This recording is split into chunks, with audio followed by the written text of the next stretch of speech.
Deolali camp येथे रहदारीचे प्रमाण हे अतिशय जोमाने वाढत असून जो नागरिकांना होणारा त्रास मोकाट जनावरे हा रस्त्यावरील ठिय्या मांडून येणारी जाणारी रहदारीला अडथळा निर्माण करत आहे। तसेच सर्वत्र पावसाचे प्रमाणही जास्तीत जास्त वाढल्याने सर्व मोकाट फिरणारी जनावरांना देखील त्याचा खूप त्रास होत असतो।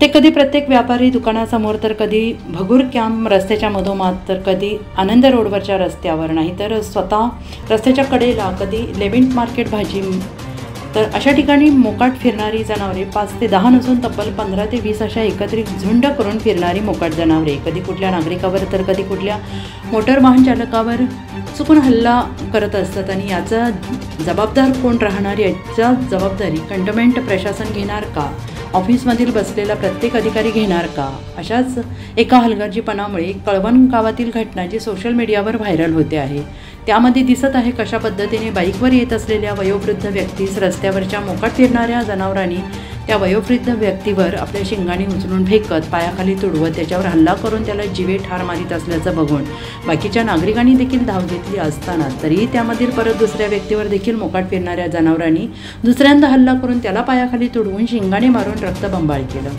तसंच या मोकाट आणि सुसाट फिरणाऱ्या जनावरांपासून रस्त्यावरचे येणारे जाणारे किंवा वाहनधारक, तसेच शाळेतील येणारी जाणारी लहान मुले, वयोवृद्ध असणारे नागरिक हे कसे सुरक्षित राहतील?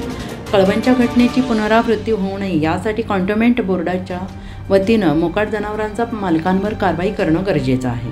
या मोकाट आणि सुसाट फिरणाऱ्या जनावरांकडे कोण लक्ष देणार? कंटोन्मेंट प्रशासन याची वाट बघत आहे का, की जोपर्यंत नागरिकांवर ती जनावरं हल्ला करून किंवा कुठल्याही प्रकारचे जीवे ठार मारून अपघात करीत नाहीत, हा नागरिकांना होणारा त्रास याकडे कंटोन्मेंट प्रशासन अधिकारी लक्ष का देत नाही? या सर्व गोष्टी घडण्याची वाट बघत आहे का?